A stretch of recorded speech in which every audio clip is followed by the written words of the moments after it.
نزد دکتر رفتم و گفتم دکتر جان بیمار هستم، مرا طبابت بکن.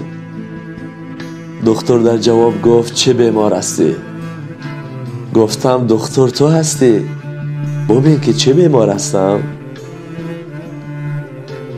دکتر هرچند میدید درد نمی یافت. باز گفت او بگو چه بیمار هستی؟ تو سالم هستی، دردی در وجودت نیست. و دکتر گفتم دردی من دردی عشق است، عاشق هستم، قلبم می سوزد. آیا یگام داروی یگام طبابت داره؟ دکتر گریان شد، گفت این درد تو طبابت نداره.